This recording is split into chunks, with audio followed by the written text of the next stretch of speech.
Dewan ini.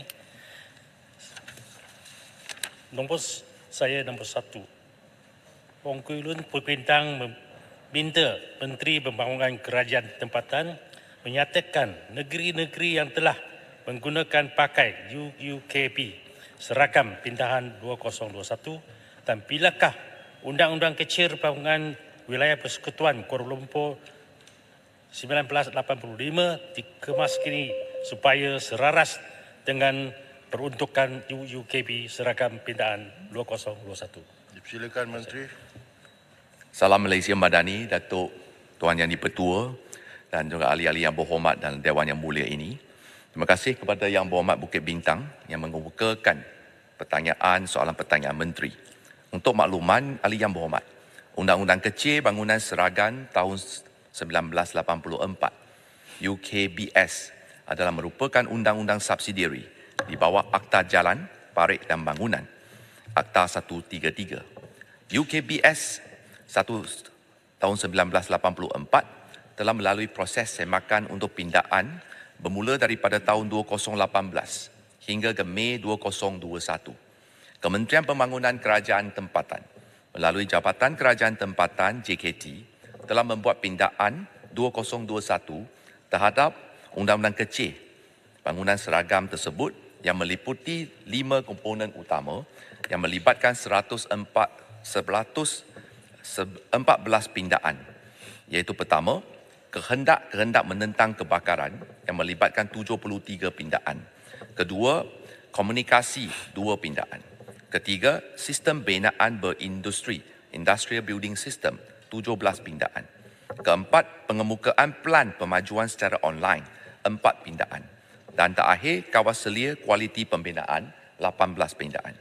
Pindaan tersebut telah mendapat kelulusan Mesyuarat Jemaah Menteri pada 23 Jun 2021 dan juga Mesyuarat Negara bagi Kerajaan Tempatan MMKT kali ke-78 pada 13 hari bulan Julai 2021. Perwataan salinan persekutuan bagi tujuan pemakluman dengan izin Gazette Notification telah dibuat pada 31 hari bulan Disember tahun 2021 dan juga 28 Februari tahun lepas. Semakan status Undang-Undang Kecil Bangunan Seragam bagi negeri-negeri di Semenanjung Malaysia sehingga hari ini adalah seperti berikut. Bagi negeri Kedah, Perak, Pahang, Terengganu, Pulau Pinang, wilayah Persekutuan Kuala Lumpur, Johor dan Selangor belum diwatakan. Tapi dia sudah masih di peringkat gubalan di bahagian kerajaan tempatan serta SUK negeri. Bagi negeri Kelantan, Melaka, Negeri Sembilan dan Perlis sedang dalam peringkat perwataan negeri. Untuk makluman ahli yang berhormat juga, pihak Dewan Bandaraya Kuala Lumpur dan Jabatan Wilayah Persekutuan telah membuat tindakan bagi membuat pindaan Undang-Undang Kecil Bangunan Wilayah Persekutuan Kuala Lumpur tahun 1985 supaya dia selaras dengan UUKB pindaan 2021. Status terkini, draft pindaan ini sedang dalam tindakan pengemas kinian untuk dikemukakan kepada Jabatan Peguam Negara bagi semakan dan kelulusan dan selanjutnya diwatakan. Sekian, terima kasih. Terima kasih Yang Berhormat Menteri. Soalan tambahan Yang Berhormat Bukit Bintang. Terima kasih Tan Sri Yang soalan tambahan. Saya ingin bertanya Yang Berhormat Menteri, apakah implikasi undang-undang jika ada negeri-negeri dan PPT yang tidak menggunakan pakai UUKB seragam pindaan 2021 atau melaksanakannya secara berperingkat-peringkat dan halangan-halangan yang dihadapi oleh PPT termasuk TPKL. Terima kasih. Terima kasih kepada Yang Berhormat atas soalan tambahan di mana sekiranya PPT yang masih lagi belum guna pakai pindaan terkini, maka undang-undang sedia ada akan terpakai. Bagaimanapun, untuk makluman Dewan Yang Mulia ini, mengikut perkara 95 perkara A Perlembagaan Persekutuan, keputusan Mesyuarat Negara Kerajaan Tempatan MNKT adalah mengikat semua kerajaan negeri.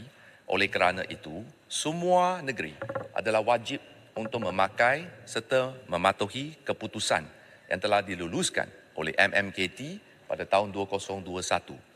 KPKT akan memantau keadaan ini dan supaya perwataan Undang-Undang Kecil Pindaan ini akan dipercepatkan secepat mungkin untuk memastikan setiap undang-undang yang kita pakai ini adalah sentiasa relevan, terkini dan juga memenuhi kehendak-kehendak semasa selaras dengan perkembangan teknologi sektor pembinaan negara kita dalam usaha kita untuk mengangkat martabat negara serta darjat rakyat. Sekian, terima kasih.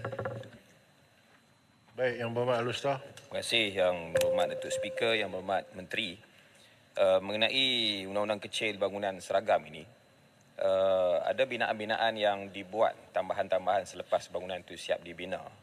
Soalan saya, apa mekanisme pemantauan yang digunakan oleh pihak kementerian terhadap bangunan ini supaya mengelakkan risiko kebakaran dan ancaman keselamatan kepada penduduk sekitar? Setakat mana tindakan penguatkuasaan yang telah dilakukan? Dan akhir sekali, Datuk, ini betul, isu tambahan bangunan dan ketidakpatuhan undang-undang kecil ini dia berkait dengan isu manusia.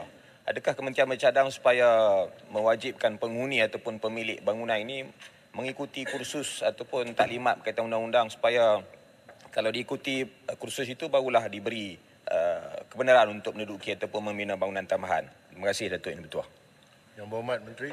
Terima kasih atas soalan tambahan yang kedua. Untuk makluman Dewan Yang Mulia ini, undang-undang yang sedia ada kini sebenarnya cukup untuk mengenali keadaan pembinaan tanpa izin.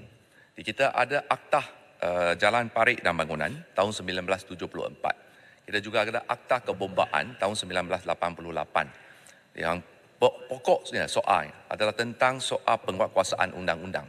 Setiap pembinaan untuk makluman Dewan ini perlu mendapat kelulusan daripada pihak PBT. Mana-mana pembinaan tambahan struktur yang boleh mengundang ke risiko bahaya kebakaran boleh diambil tindakan di bawah Akta Bomba, di mana setiap kesalahan boleh sampai denda RM50,000, penjara 3 tahun, dan juga sekiranya kesalahan itu berterusan setiap hari, dendanya boleh digandakan RM100 setiap hari. Sebenarnya Kerajaan Malaysia Madani sentiasa komited untuk memastikan bangunan-bangunan dan rumah-rumah kita berada dalam keadaan selamat. Oleh kerana itu, bulan lepas, saya selaku Menteri KPKT sendiri mengetuai operasi penguatkuasaan undang-undang untuk mengenali dan cuba mengatasi isu premis sangka bulung ataupun saya panggil liang lahat, yang memang tidak berperi kemanusiaan dan tidak munasabah. Kerana kita tahu ada pihak yang demi mengaut keuntungan telah membuat pengubahsuaian sehingga satu bangunan kedai mempunyai 78 bilik. Bayangkan. Dan memang bilik itu keluasannya memang bertepatan dengan definisi liang lahat, boleh masuk keranda. Dan apabila kita masuk keluar daripada bilik itu, tak boleh jalan masuk, kena merangkak masuk dan merangkak keluar. Dan keadaan ini sukacita dimaklumkan. Selepas saya menguatkuasakan undang-undang ini, kawasan tersebut telah pun dibersihkan. Struktur-struktur haram ataupun tanpa izin ini telah pun dirobohkan. Dan saya akan buat kenyataan media minggu depan. Sekian, terima kasih. Terima kasih Yang Berhormat Menteri. Dipersilakan Datuk Hajah Siti Zailah binti Muhammad Yusof